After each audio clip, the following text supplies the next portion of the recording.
Hello and welcome to Life Talk Burrito with your hosts, me, Michelle Gunn, and Shreyas and And I just want to remind everybody to go ahead and drop your comments where you're at, where you're joining us from, and your questions for our guests. Shreyas, would you like to introduce our special guest today?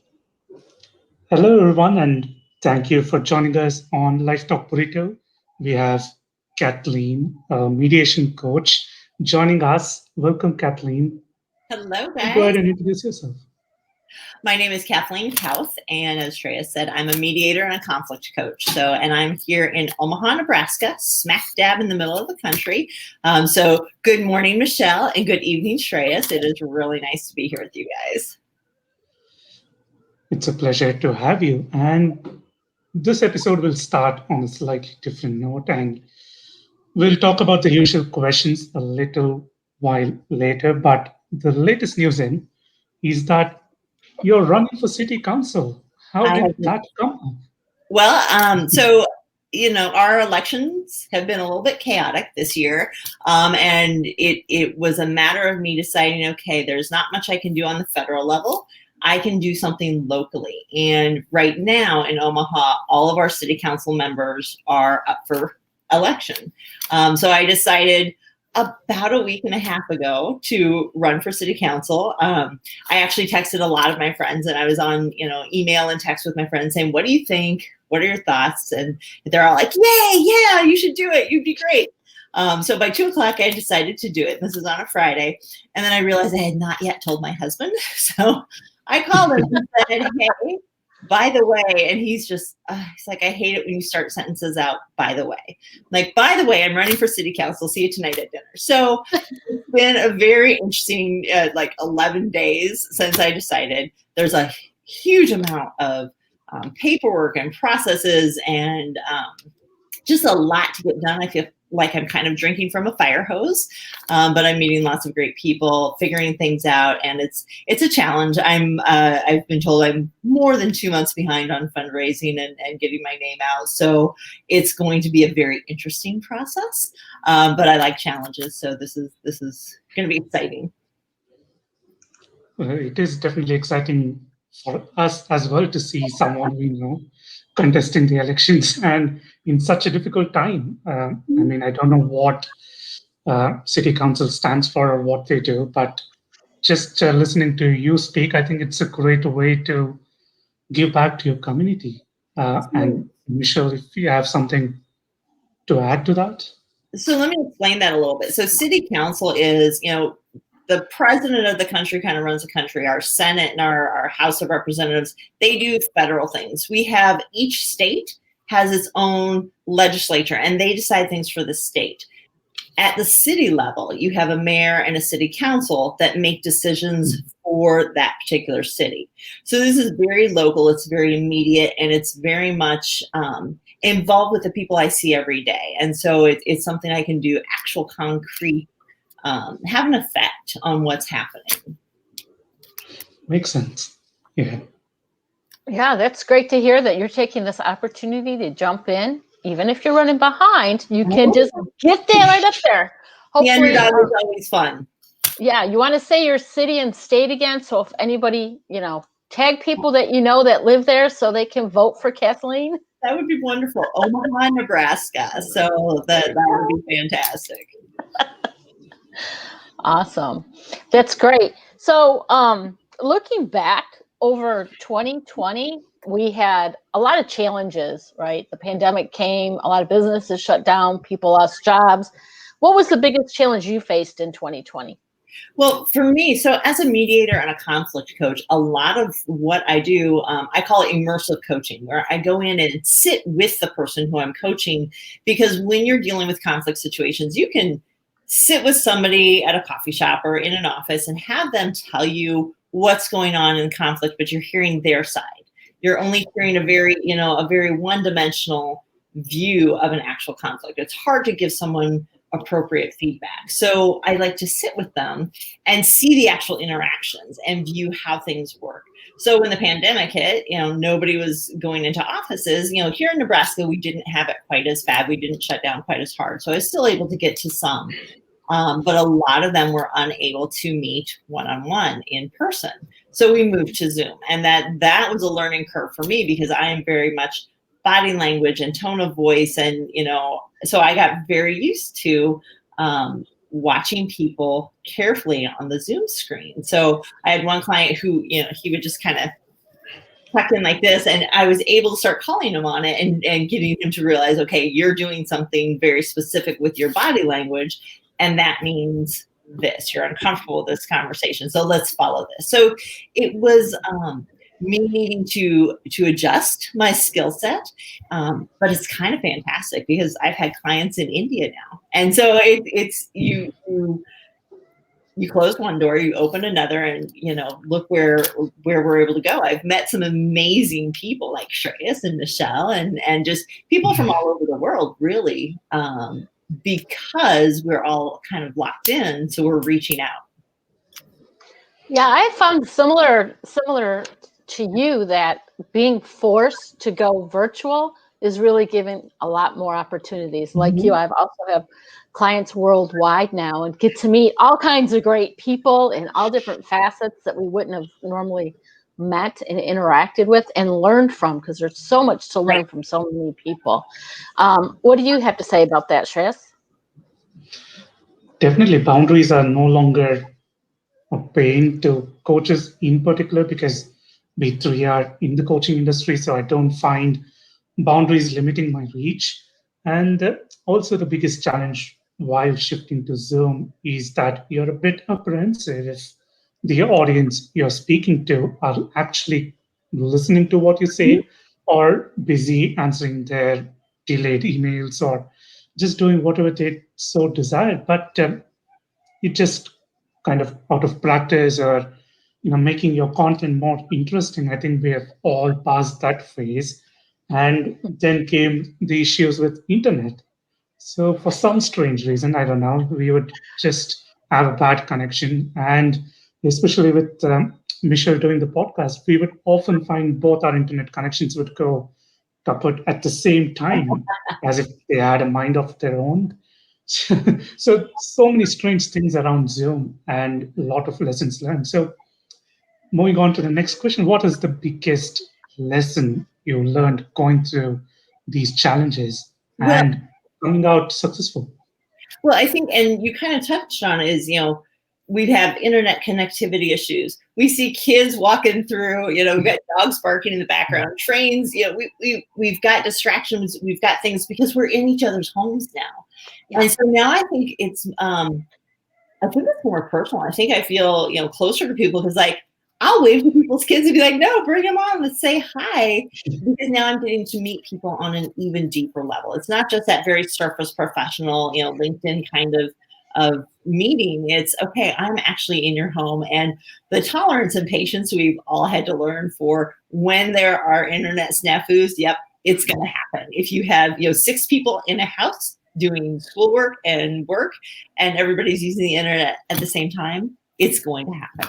If you have a kid strolling across the background or asking for help, we've all become a little bit more patient and a little bit more understanding with the fact that, okay, life is pretty messy, and that's okay.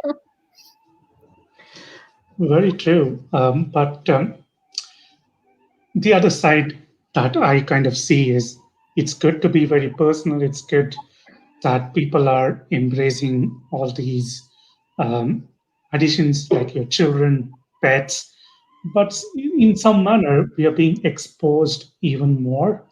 So that kind of puts some sections of people a little bit in an uncomfortable position because online presence is not 100% safe all the time. So there are many issues surrounding it. So what's your take on that? I think you do have to be careful with, I have pictures in my background, but you probably can't see them too much. I don't have a lot of information out about my kids.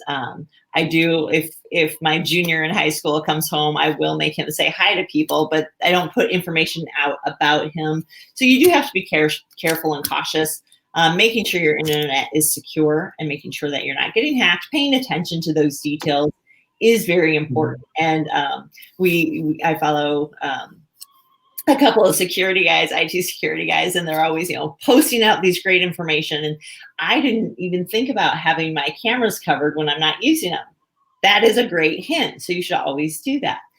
So making sure that you're paying attention to some of those security issues, you have that responsibility. So that's just it. Our responsibilities have shifted, as if you're going into an office building, you have the responsibility to maintain your safety by knowing your surroundings, knowing where, what the protocol are in your office building. We've just moved that to our homes. Right. Yeah. And I also want to add to that when we're talking about safety and security. I think it's really good points that you gave, Kathleen, about the kind of information that you're putting out there. Since everything is so social and public, a lot of times people don't think about the little bits and pieces that they give can be put together, and people can find you easily nowadays. But the other side of that also is if we don't know who we're talking to, I mean, they have shows, catfishing and right, all this other stuff. I mean, you can see the posts on LinkedIn and everywhere about these people who are running scams. They're not who they say they are. They're after your money or who knows what else, that we really have to be careful and look for the clues. And technology has made that faster and easier for them. So we have to keep up with it. But these are the same people who have been scamming people forever. The snake oil salesmen. They're the people who go door to door. Right. This has always happened. There's always been a component of humanity that wants to take the easy way out and that wants to take from people without giving, and do it in a harmful way.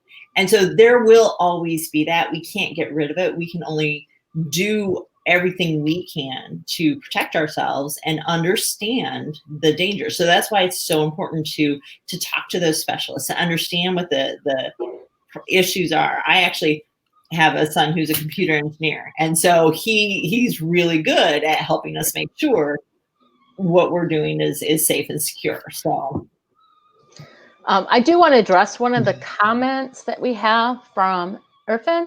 I don't know if I said that right, but he was dealing with challenges, launching a startup, and I guess there was an internet ban, and then COVID happened, and he came up with an app, and he's saying he's depressed. If ever you're depressed, you need to seek professional help. That's not something that just anyone can help you with.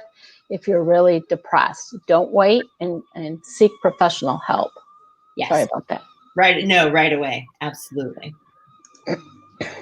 And Batul, thank you. You're enjoying the talk. So nice. Yeah. So when you deal with negotiation and mediation, and I know for sure your niche is eldercare mediation, so what kind of challenges do you see in your clients? So I'll explain a little bit. So the mediation and the conflict coaching that I do primarily is organizational. So I work with businesses, untangling dysfunctional teams, working with people to resolve their conflicts so that their work can actually get done. I work with CEO level people to help them understand how they deal with conflict and understand that it trickles down. So getting them to deal with conflict appropriately and effectively is very important because that will roll down through the organization. If they don't deal with conflict well, there's not much that people underneath them can do to make it roll up. So that's the organizational component. My niche is eldercare mediation, and that's kind of my part that I love to do. So I work with older adults and their families as they have to make very, very difficult decisions, usually about healthcare. Dementia plays a part. As older adults start to fade, adult children can sometimes turn into their worst 12-year-old selves, and the fights they had when they were kids come popping up because people are never, ever ready to let their parents go. And when they see their parents failing, it triggers a lot of emotions in them. And so I help families work through those dynamics so that they can make the best decisions for the end of life issues that are going to come up. So how has what you do impacted the older population, and how has the pandemic really helped you tackle these issues? Because eldercare mediation as we all know, is quite important, and pandemic is not going to make it any easier. So, what is the impact, and how are you dealing with it? Well, it's actually a very tough sell, mostly because people who are older adults, that's a generation that does not talk about their problems. They don't bring in people from the outside. I mean, it's family. That's business. A lot of them would prefer it just go away. So a lot of times it's the adult children or one of the adult children who will reach out to me. And so doing a lot of education about the fact that there is help for people who are in those situations is my primary goal. So I speak to retirement communities and nursing homes and people who are dealing with older adults in some way, whether it's eldercare, lawyers who are setting up wills and trusts, just letting them know that those services are available when they see, social workers see families in distress all the time. And so being able to help those people is really, really important. So a lot of what I do is education based.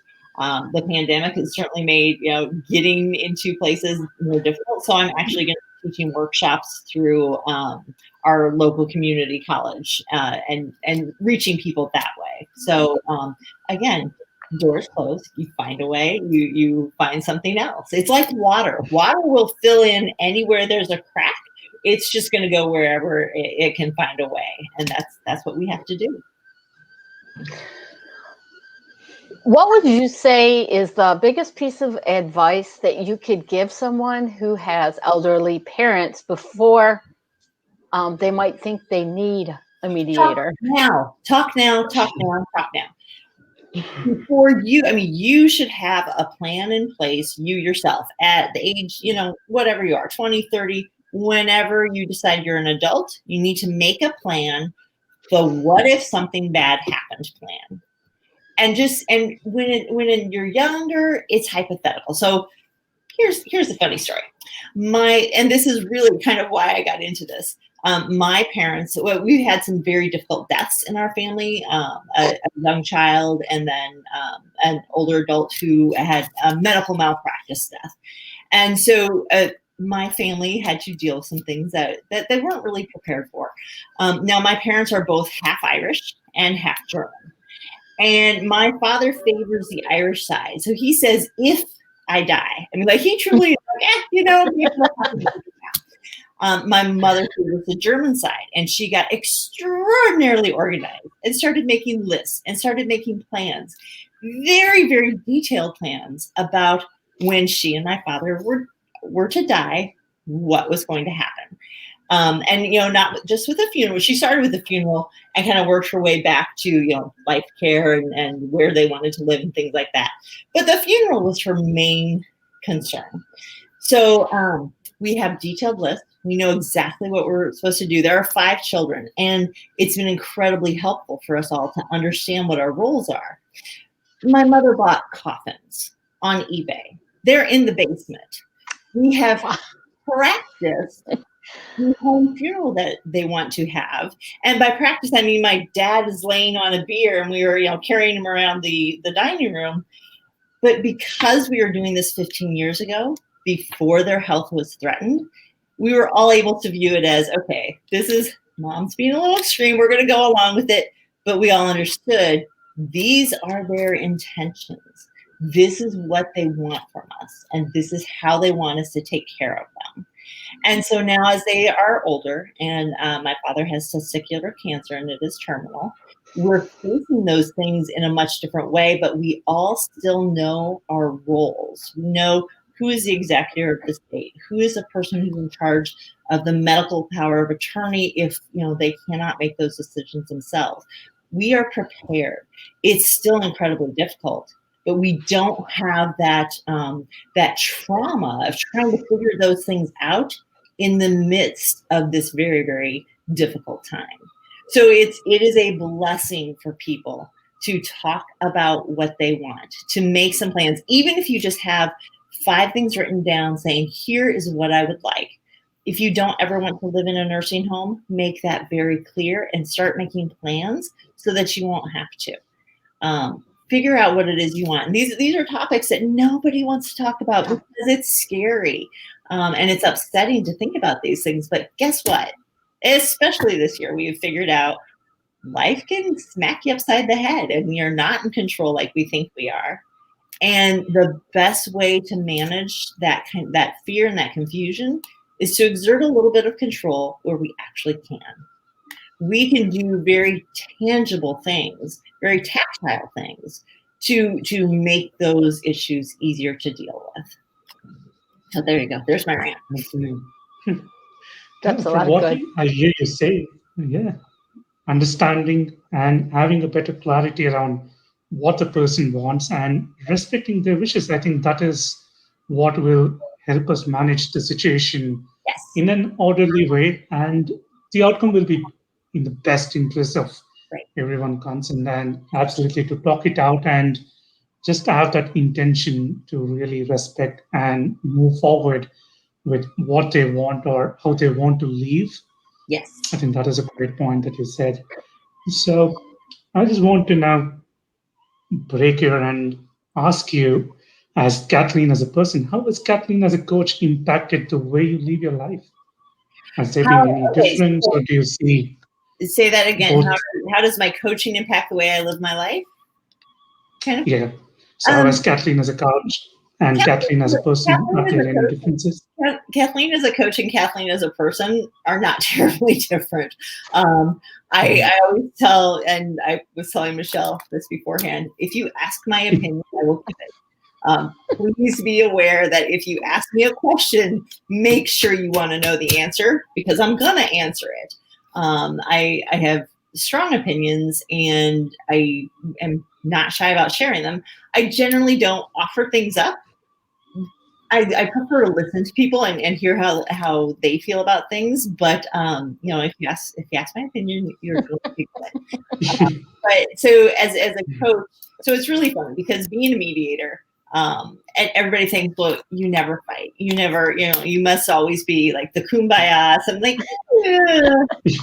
not so much. So a mediator's job is to be the objective third party who's not involved. And that's why I love what I do, because I can be at 30,000 feet and see what's going on and kind of see the map of how everything is working in a relationship and understand how people can help work their way out of it. When you're in the middle of a conflict, it's much harder to do that. So I even need conflict coaches, and I certainly cannot do conflict coaching with my siblings because they get, stop your mediation stuff. I can still beat you up. So, that's, again, we have 5 kids in our family, and all of us are opinionated. And so it's very interesting being, having the skill set and knowing that, okay, I can use it a little bit, but I can't really use it to dig myself out of actual conflicts. I can monitor it, and I can, I don't want to say avoid it, but I can manage it. But if I am very, very passionate about something, stand back. So it's one of those things. So if we're in a conflict, I tend to get pretty feisty. Yeah, it's hard to look at things in a calm manner when your emotions are all intertwined in it. Yeah. And that's actually the biggest job of a mediator, is to help reframe what people are saying, because when you're yelling, when you're angry, when you're upset, you say things in a tone, and actually the way you say something and the volume with which you say it causes the other person to shut down. I call it shields up. When someone yells, your shields go up, you go into protective mode. And that's for anybody, anywhere. So, if I'm in that kind of a conflict, and again, it's usually with a sibling, then those shields go up. We revert to that same kind of behavior that we used to. So learning how to take the volume down, take the tone down, those are all skills that you can actually use, and you don't need a mediator for. But really working through actual issues, it is always a good idea to have an objective person, not your best friend, not your sibling's best friend, but someone who is not involved whatsoever. Because if you're not involved, I always tell people when we do mediations, the first thing you're going to agree on is most likely that you hate mediation or you hate the mediator. One of those two things. And that's okay, because now you've agreed upon something. So having that objective person to be there to kind of suck away the emotion and take down the tone is really, really important. Yeah. So anything you'd like to add to that, Michele? No, I don't think so. I agree. I know I see that a lot in workplace scenarios where two employees are really kind of emotional at each other and can't think. And really, you bring in a common enemy and they really start banding together. And what it does, and it's not even that it's an enemy, but it shifts the focus just enough. And when you can reframe or shift your focus just enough to allow for a little bit different viewpoint, people realize, wait, that because people get so locked in and so entrenched in a specific viewpoint, it's very difficult to see out of it. And once they can see a little bit, then it's now open to them that, okay, it shifted a little bit. Maybe there's more. Maybe I can shift even more and see a little bit more of a different viewpoint. So that's, especially, in organizations. I worked with one company, and it was a very dysfunctional team. Half the people were getting ready to resign. The other half, the director was getting ready to fire. I mean, it was a team that had been dysfunctional for a long time.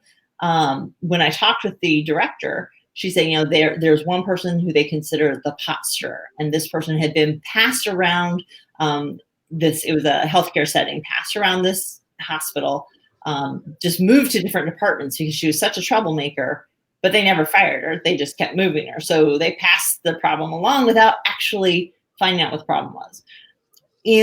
So we did a team facilitation, and she brought up that there's a toxic work environment. I'm like, okay, time out.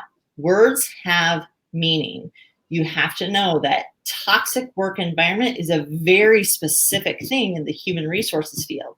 So we need to figure out, is this really a toxic work environment? And she was telling me about this manager who had verbally and emotionally abused her, and it was horrible. I'm like, this is horrible. I said, let's talk about what's happening, and I validated what she was saying. She was so angry about the situation, about the way she had been treated. And I said, is this person still here? Are you still with it? He had actually not been with the company for 10 years. He had been fired because of the way he was treating her, not just her, but other people. But because in America, the business culture is people get the chance to resign. And so the company's like, congratulations to whoever on his new opportunity with, this other company. We'll miss him. He's a great guy, all this to make it go away nicely. But to her, the wounded party, she just felt bitter and betrayed that he was never, ever held accountable because she was never told that her complaints led to the investigation that led to him getting dismissed. So she was angry and acting out in all those different ways. It basically cries for help for 10 years. And so, I asked her, is that situation still in effect today? And it stopped her cold. She had been living in the past for 10 years, and it had been negatively affecting her for 10 years. Her health, her mental well-being, the mental well-being of everyone she worked with, her professional reputation. And it stunned her. And so she kind of thought about it. And we kept processing through it. And the team worked with her and told her how they felt about the way she was treating them. And she realized she was passing on the horrible behavior. So it was an amazing session. And they worked it out. We came up with strategies and plans for them. Okay, how do you deal with things? How we called it, this is your little Las Vegas. So if you need to have this conversation, you say, we're going back to Vegas. And we go back to the strategies that you learned and go back to what we decided in those meetings, in that facilitation, so that they could understand, all right, we're having a conflict now. We're going back to Vegas. We're going to refocus and use those skills and strategies. And they've been doing amazing. The whole team did a 180. The people who were resigning were so mad because they'd already accepted other jobs, so they left. But they heard of how great the team turned out. And now they're one of the strongest teams in that hospital. So it's when you hold on to that kind of pain, it affects everything negatively. Yeah. Right. So Great points there, and I really agree about talking it out. So I'll just give you a breather to just collect your thoughts after giving so much value and put the spotlight on you, Michelle. So considering your expertise into Clifton strengths, is there any way by understanding what strengths you possess to understand if someone is a better negotiator or not? Well, actually, the Clifton strengths don't tell you what you can do, it's how you can do it. So you would be aiming, if that's something you wanted to do, you would look at your particular strengths and aim them to what kind of outcome you want. So they don't really select you for that role, but you need to look at what your strengths are to determine how to use it to get the results you want in that role. Makes sense. So coming back to you, Kathleen, you've had some beautiful practices. You have undergone different training programs. You have offered different training programs. So, if at all, what is one thing that you'd like to change going forward in 2021? For me personally or professionally? You can answer both. So I don't know if it's changed, but continue doing. So I've been working very hard at making the most of LinkedIn and using it as a connection. So last year, actually before the pandemic. So in September of 2019, I decided, okay, I'm going to write an article every week and put it on my blog. So that's been my every Sunday I sit down and I write an article and it gets posted on Monday. And I've had that as a very staple of the last year and a half. And that has been fantastic because once you start writing and you get into the practice of it, now I have notepads everywhere, in my cars. I'm thinking about, conflict, or as I deal with, clients, I'm like, okay, this is going to make a great topic for, Sunday's article. So I've been doing that. I'm putting those articles together in a book. So I'm hoping to publish them as a series of essays on how to deal with conflict situations. I'm going to call it tidbits and tools for conflict resolution. So doing more and making sure that I don't necessarily like networking. It's never, the old way of networking where you go to a meeting and everybody's standing there and everybody's trying to impress everybody else. And I have so enjoyed the quad meets and the online networking that we've done and the whole offering to other people, what can I do for you first? Here are my skills. What can I help you with? And offering that out because I think it sends so much good stuff back to you and it makes you feel good. So I plan on continuing with that. And just continuing to build my business and build, right now, I'll be building city council, campaign organization and working really, really hard at that. So I'll probably take it down a little bit on LinkedIn and with my private clients, but building new business because I love what I do. I love helping people. I love helping organizations. I love it when the light bulb clicks over someone's head and they realize, oh my gosh, I'm in more control than I think, and I can fix this, and this is what's wrong. Absolutely. So, to our audience, if you're listening in from Omaha, Nebraska, you have a great candidate for you to elect for your city council. And so coming to our last, but not the least question, what is Kathleen's legacy going forward?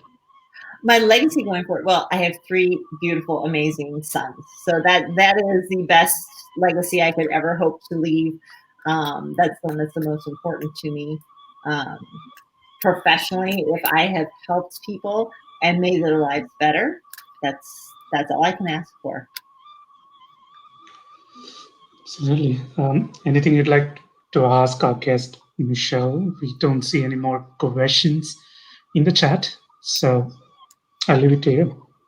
Well, I first of all want to thank Kathleen. You gave us so much advice, so much knowledge you shared, so much great. Ask me, I'm going to say.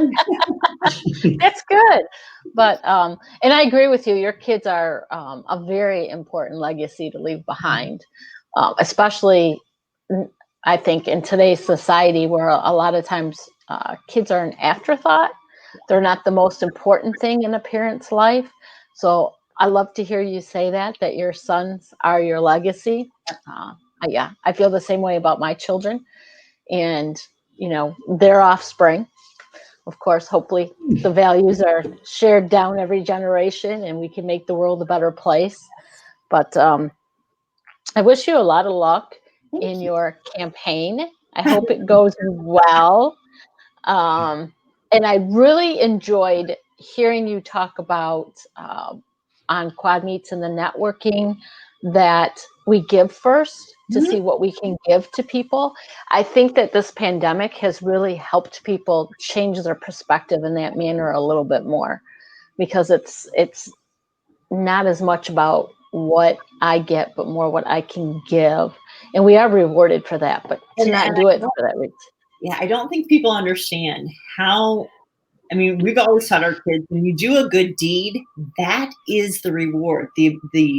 The gift of having a good deed that you can do, that's your reward. So if the opportunity is presented to you to do something good for other people, you must never take a reward, a cash reward or anything for it, because the good that you're doing, you hold that in your heart, and you should not commercialize that. So that's doing good for other people is so good for yourself. Absolutely. And pay it forward. Yeah, exactly. So, Kathleen, before we end, I don't want you to be robbed of the opportunity to put us both on the hot seat. So if you have any questions that you'd like to ask. Wait a minute. You didn't ask me if that was okay. Well, we're just constantly upgrading the show. Just to bring in some. That I love, though, is I want to know how the two of you connected. Because I know I met Shreyas on Quad Meets a long time ago, like when it very first started. And I met Michele through Shreyas. So, but how did you two connect in this big, wide world? If you think about it, there are how many billions of people? And how amazing is it that the two of you came together to create this awesome show? I love the randomness of all of this. I'm quite stoked, actually, because the way we connected was totally random. We never knew any common connections. I was totally new on the platform. Then all of a sudden, I think I saw one of her posts where she started sharing about Clifton strengths. And that piqued my interest, and I wanted to know more. So I hired her as my Clifton strengths coach. So that is how the relationship started. So I was her coachee. And then we came to know that we both have a mutual interest for coaching. So we did a program together called the Insight for Executive Coaching. So that is how it started. And all of a sudden in September, we decided to just give it all in and give it back to help people. So we started our podcast, Get Set to Thrive. That was our very first collaboration. Until then, we were kind of on and off.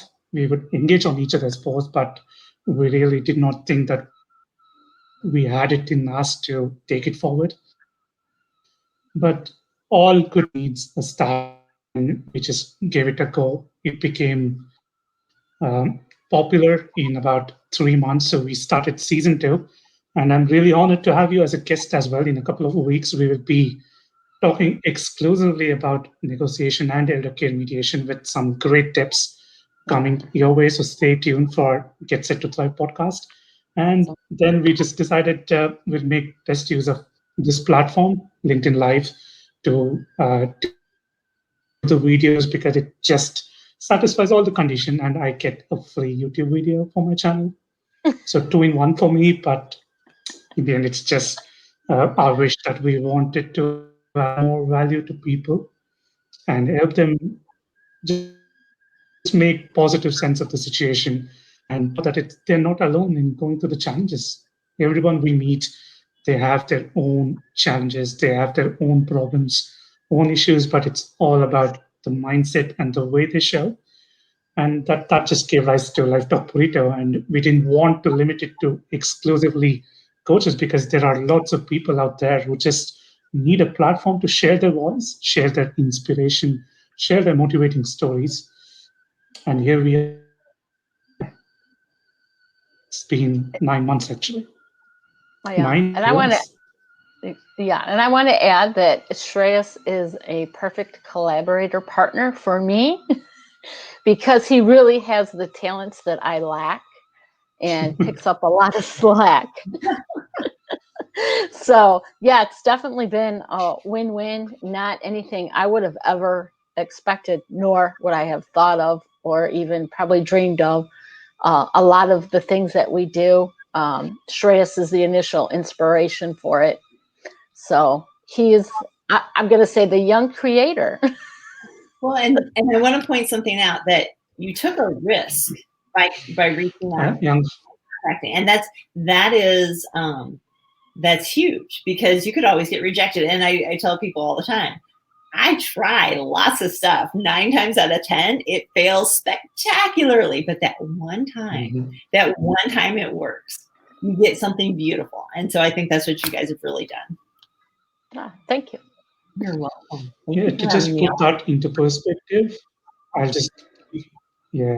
So just to put what you said in perspective, when I connected with Michele, she had about 30K plus followers, and I had just 10. So there is no way that I could have ever known that she would accept and become my coach. Because the first time we connected, we never thought we'd take the relationship forward and me hiring her as a coach. It was just a random invite, and I didn't even personalize it. I just shot her an invite. That is it. But I'm just grateful that Michele accepted it then, and 9 months later, we are here seeing the results. That is fantastic. So, it's been a surreal journey for sure. Yeah. So everybody who's watching needs to know that you need to take those risks. You need to make the approach. Thank you very much for...